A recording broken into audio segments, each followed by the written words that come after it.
Welcome back. Bruce Porter joins us once again. Good to see you, Bruce. Good to see you. Okay, now you've put this thing in front of me, and you got to make sense out of all this. This is all about RMDs, required minimum distribution. So, as I was stating earlier, all right, on page 60,812 and now wait, stop there, because I thought he was making a joke and then he opened it. It is 60,812. Yeah, it's a new IRS changes coming up that were presented on November the 8th. Okay. So they are contemplating, which they probably will, change the required minimum distribution uniform lifetime tables.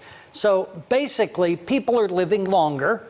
So they have to adjust the required minimum distribution rules so that they can adjust for that. Okay. Because of mortality. Explain what that is. I mean, what that minimum distribution is all about. Okay, so it's like a Christmas gift. So you're getting ready to get a new calculation on your required minimum distribution. Now, for those of you that say, I don't even need my RMD, why do they make me take it? Yeah. Well, you're going to have to take less because the factor went up, which reduced the payout. You have to stretch it out. Yeah. And there's all kinds of ways to look at it. But so if you didn't really want to take your RMD, but you were forced to take it out, you're going to get a little bit of reprieve because it's actually going to reduce the amount you take out. Mm-hmm. But if you're using your RMD as supplemental income and you depend on it, you need to be aware that next year,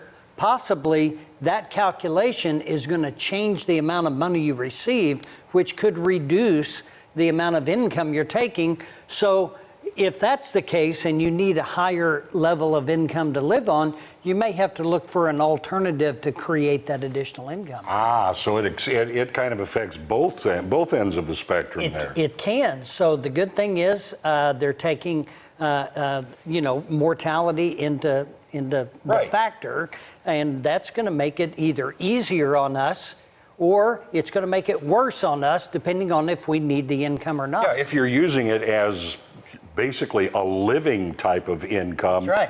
So now you're going to have to find a new income stream. Is that the idea? Well, so you need, we've talked a lot about tools, which tool you use. Well, if you're being forced to take an RMD and you're an older age, at least I want it to produce what the distribution is. Right? To keep pace, to keep it level. Well, as you get older, your distribution keeps going up and up and up and up and up. So you got to have a tool that's going to try to keep pace with that. So now, if you're taking a reduction of your income because your RMD has been adjusted, maybe you need to just do a systematic withdrawal that will satisfy both, but it puts a lot of stress on the investment. So again, not to make it confusing, but give me a call if you got questions. Yeah. I'll tell you exactly what you've got. We can look at it and, we can go from there. I was going to say, because it does, just putting it out there, that sounds like you're going to have some people going, and starting to scramble. Right. So again, a good time to be calm and talk to someone like you about this. Absolutely. Give me a call. Be glad to visit. Tell them how to get a hold of you. 882-1800 or bporter@color10.com. Color10.com. Get a hold of me here and we'll be glad to visit. Bruce, always good to see you. We'll be right back.